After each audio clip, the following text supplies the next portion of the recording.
programang ito ay rated SPG. Striktong patnubay at gabay ng magulang ang kailangan. Maaaring may masiselang tema, lengguwahe, karahasan, sexual, horror o droga na hindi angkop sa mga... Tuluyan na ngang gumaganda ang panahon dahil napalapit na nga ng palapit ang pagtatagpo nga nito ni Charlene at ni Princess. Sa tabi nga ng mga halaman ito ngang nakaupo si Princess na may tila hinihintay. Tatawag nga dito si Charlene sa kanya at tila hindi niya nga ito kilala. Hindi alam ni Princess na si Charlene na pala ang kausap niya, ang tunay niyang ina. Sa unang pagkakataon nga'y maririnig ni Princess ang boses nga nito ni Charlene at gayon nga din itong si Charlene. Sa kabilang banda naman nga, dahil nga sa dismayado nga itong si Liberty dahil nga natuloy nga ang pagiging guest speaker nga nito ni Charlene sa kanyang graduation. Dismayado nga siya dito sa nangyari kaya naman nga magre-rebelde siya kasama ng mga kaibigan niya ay magpa-party nga sila.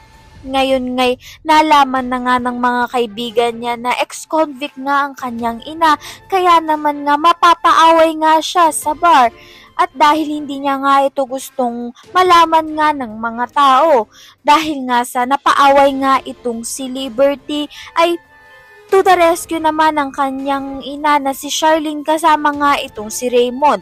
Dahil nga may tama nga ng alak itong si Liberty ay masasabi niya nga dito sa kanyang ina na si Charlene na ikinahihiya niya nga raw ito. Ang gusto lang naman nga ni Charlene ay mapabuti nga ang kanyang anak at natutuwa lang rin naman nga itong si Charlene sa buhay niya nga dahil nga sa masalimuot nga niyang nakaraan.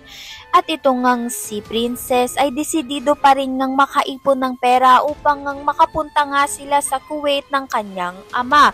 Ngunit ang sagot nga nito ni Dado kay Princess ay huwag niya na ngang gawin iyon at kalimutan niya na may ina siya dahil ganun din naman at kinalimutan na nga rin sila.